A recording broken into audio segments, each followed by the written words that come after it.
When an American family meets a charming British family on holiday in Europe and are invited to go and spend the weekend with this family, everything goes a little bit crazy in this psychological thriller, Speak No Evil. I'll see you at the... Well, I won't see you at the bar, but I'll see you in my blockbuster.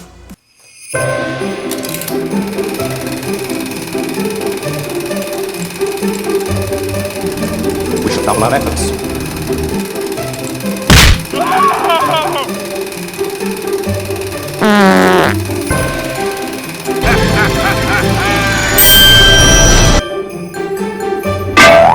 So Speak No Evil is a new film starring James McAvoy, and guys, this is a psychological thriller, as I said in the intro, about an American family that meet this British family, and they're invited to go and stay the weekend with them, and they go and do that eventually, and what takes hold is pretty incredible.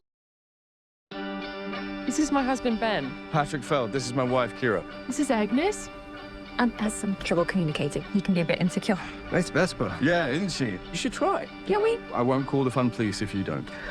Written and directed by James Watkins. Now, I'm not overly familiar with his work, but I tell you what, after watching Speak No Evil, this is a director that I really want to check out his work, his back catalogue of work. The film stars James McAvoy as basically the lead in this film, named Patty, who's part of a British family that meet up with this American family in Europe, and they invite them to come and spend the weekend, as I mentioned in the intro. This is going to be a spoiler-free review, so I won't be mentioning any spoilers, guys, so take comfort in that. This version of Speak No Evil is based on a Danish film by the same title, also released in 2022. Now, I haven't seen that film, and the only thing I've seen or that I knew of Speak No Evil is from seeing the trailer. Other than that, because the trailer gave away a lot, my advice to you guys is not to watch the trailer, and also I didn't really research much else into the film,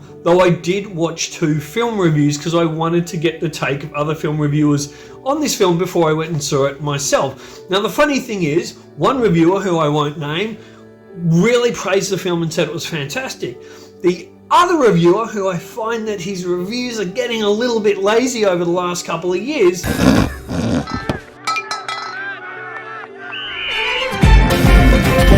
didn't think a whole lot of the film and didn't think it was all that great. So, what do I think of this film? And more importantly, do I think you should go and spend your money to go and see it?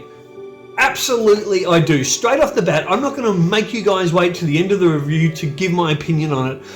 I thoroughly enjoyed this film. I thought Speak No Evil, from the opening frame, it grabs you within 5 to 10 minutes of the film, especially that first 5 minutes.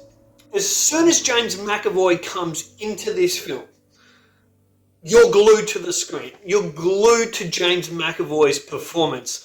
Now, I'm not a huge McAvoy fan. I have nothing against him. I find him very interesting. I just haven't seen a lot of films that he's been in. Of course, I've seen X-Men First Class. I haven't seen the films he's done with M. Night Shyamalan, which are Glass and Split. So I haven't seen those.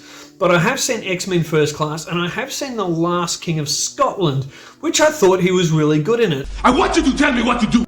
But I've always wanted to see James McAvoy become a more real character. And in this film, I really believe that this man's performance, it probably won't get there because of such pretentiousness within the Oscars, but I believe he thoroughly deserves an Oscar nomination for this role. I think you've got, maybe not at the peak of, say, a Darth Vader or a Hannibal Lecter, but people are going to remember this character of the psychotic, crazy man named Patty, who does unspeakable things. Last time you guys came to stay, you flipped out and tried to leave without saying goodbye.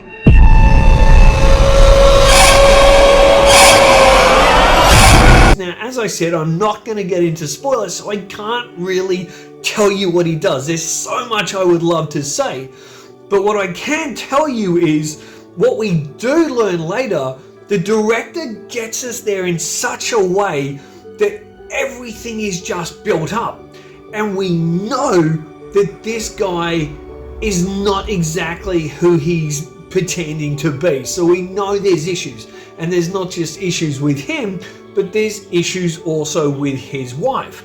And then they've got a little boy, and there's something really odd about the little boy as well. And this is why stay away from, reading too much about the film. Don't watch the trailer. Go into this as cold as you can. It's frickin' freezing in here, Mr. Bigglesworth. And I think when a director also writes the screenplay like James Watkins has done here, they have an opportunity where as they're writing, they're really seeing each frame.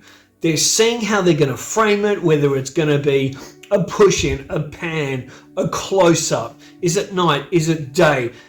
And also a lot when this happens, you envision a certain actor taking on the role that you're creating. So I would love to look into the fact when James Watkins was writing this, was he envisioning James McAvoy? Because back to McAvoy's performance, this is a masterclass. Like, this is not hyperbole, guys. This is a masterclass in acting. This isn't, it's like you're watching a real guy. It's like James McAvoy has studied this script, read it over, and there is, rumors that Anthony Hopkins would read a script 200 times. And I wouldn't be surprised if McAvoy has done something like this because he knows every beat. He's got a reaction for every beat, every bit of dialogue, but the dialogue comes out of him as though it's just real life. When it's an awkward situation, there's awkward pauses, there's thoughts, there's feelings that come out of those, and he displays them all on screen. Now, overall, as much as I think this film is fantastic and I think it's beautifully cast, beautifully shot, at the end of it, James McAvoy will always come out as the standout thing in this film. But every other actor comes with him. Now, a couple of reviewers have complained about the father who needs to protect his family. So not the James McAvoy character, but the other father. And I think the actor playing him has done an incredible job. This father is written a little bit, he's awkward, there's a bit of cowardice in him, but he does speak up when he needs to.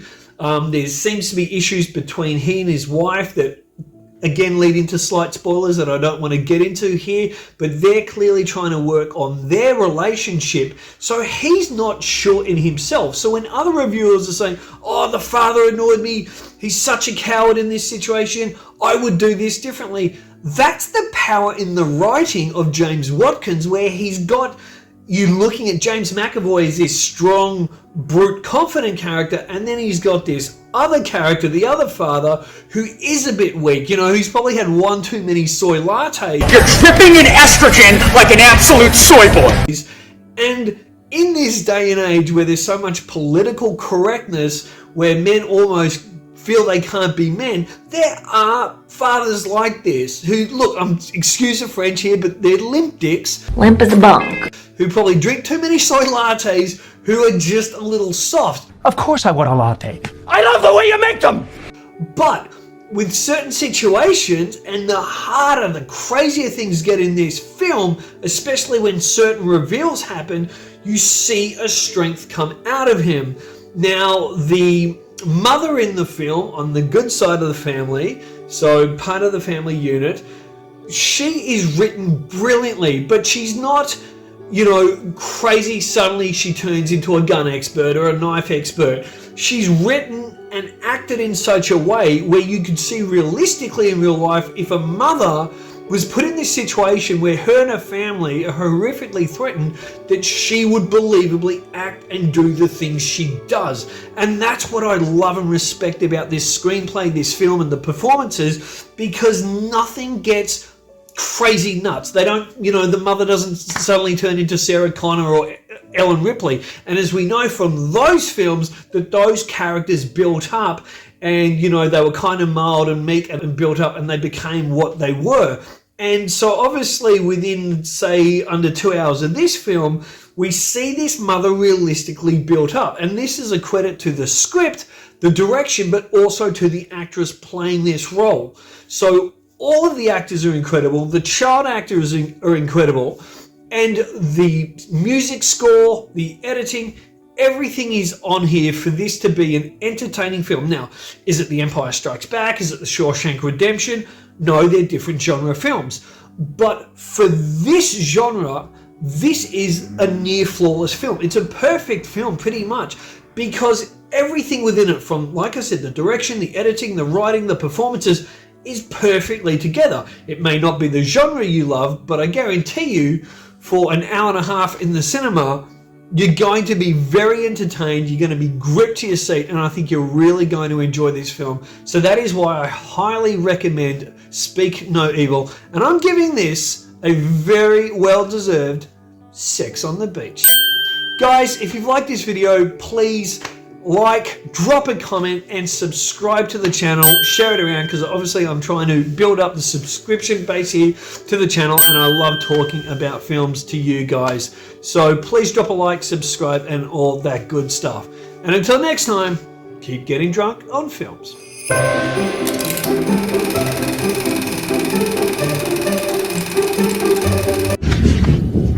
I'll be back.